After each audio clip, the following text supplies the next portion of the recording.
Welcome back to the Janus World Building Project. In this video, we'll explore design principles from Pisces and Echinodermata, especially hammerhead sharks, starfish, sea urchins, and placoderms, and introduce the military-industrial Solorwan faction. Embittered by harsh regional weather and unified in militarized suspicion of the other, the bunker, as the mega-structural spire of the Solorwans is called, holds a standing army eager to lash out. Fortunately for Janus, their attention has been focused on local conflicts with renegade military AI and battle-ready mutations, sating their bloodthirst at present. Located at a network terminus, the bunker is fortified on all sides with only one elevated entry, and boasts a wild thicket of defensive equipment all around. Inspired by the tough resilience of starfish and the streamlined efficiency of many predatory fish, they turned to formal emulation of Pisces and Echinoderms to maximize their civilization for combat readiness. While some attention to schooling and pack hunting informs their military AI, attention to system-level emulation is limited, especially where it contradicts their ideology. Fish emblematize morphological diversity, following Darcy Thompson's seminal On Growth and Form, with both legible constraints of aerodynamics and dazzling diversity of niche attunement, leading to hammerheads and anglerfish, remora, and sea dragons. Echinoderms, on the other hand, feel much more alien, with their radial symmetry and unique organ systems. Starfish and sea lilies stretch out hungry arms, and sea urchins and sea cucumbers bristle with defenses as they make their way across ocean floors. Within their context-shaped integuments, the organ systems differ, with echinoderms using ossicles for skeletal support, a water vascular system which also serves as a thermal battery, tube feet using hydraulic ampullae, and dispersed eyes with a central nerve ring connected to radial nerves. They can spread by pulling off limbs and regrowing from both sides. Some can avert or eject organs, create mucus to cover their bodies, and in the case of urchins have a mouth structure known as an Archimedes lantern. Fish, on the other hand, thrive on bilateral symmetry, with cartilaginous or bony spines and skulls, sometimes using exoskeletal plates. They breathe with gills, using heart-pumped blood, and swim with fins and muscles. Within the wide variety of adaptations, a particular wealth of sensory systems includes complex eyes, mirror vision, magnetosensitivity, electroreceptors, inner ears, and skin taste buds. Some can also produce electricity, while others bioluminesce. Many use swim bladders to manage their position in water.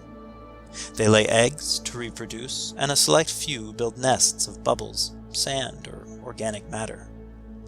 From the many lessons on offer, Solorwa selects primarily martial emulations after their bellicose nature.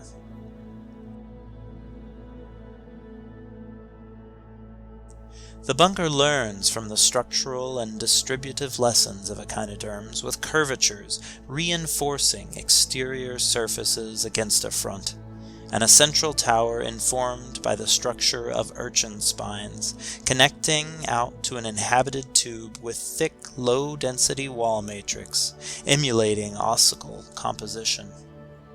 At the top, a grand airport supports the great airships of the Solorwans, scouting for new resources and providing aerial support to ground engagements gone awry. Crawling from one resource extraction point to the next, the great rolling star forts extend the reach of Solorwa into the surrounding desert and mountains setward, where they contend with tribes of Nasumen and various wild mutants.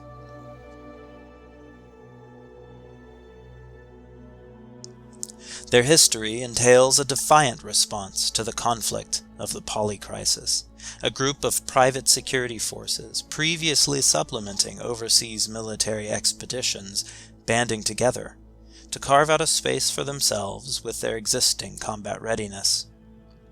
Supporting most civilian companies with lucrative military contracts and creating a patriotic culture in service to city defense, this collection of self-appointed chiefs implemented an extensive AI advisory committee and pushed heavily into weaponizing robotics and AI in order to extend their leverage despite their small internal population. This, coupled with high incentives to raise very large families and mandatory military service for all citizens, created a growing population and standing army.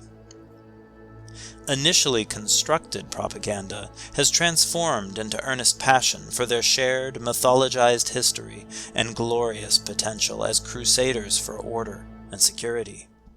This national identity is starkly human first, and shuns exotic genetic exploration and any talk of AI rights, though some subtle parahumans have found a place in society as iconic hunters.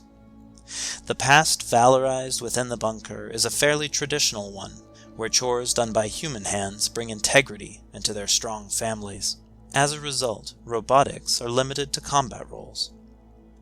As they grew into connection with neighboring Janus, they initially took on waste processing for the network of spires before they had capacity to build their own extractors, and still use the methane wells from the vast fields of landfill around them to power their vehicles.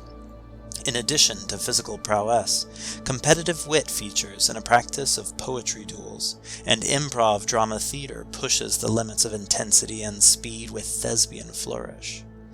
Among the mandatory soldiers keeping and expanding the peace, honor is held in high esteem, and tales of combat prowess bring respect from their fellows. Their constant training makes them especially dangerous, and the robotic forces extend this risk with their advanced lethality. Unlike past armies, where uniformity signaled their control, a passion for the hunt and culture of bragging rights led to a fashion of elaborate embellishments, remixing once standard issue fatigues. At the sight of camo collage and the dull sheen of biocomposite armor, many turn in fear from the army of Solorwan. What hidden depths of subtle humanity might animate the brazen exterior? Thank you for your time and attention. Please like and subscribe if you'd like to see more. Be well.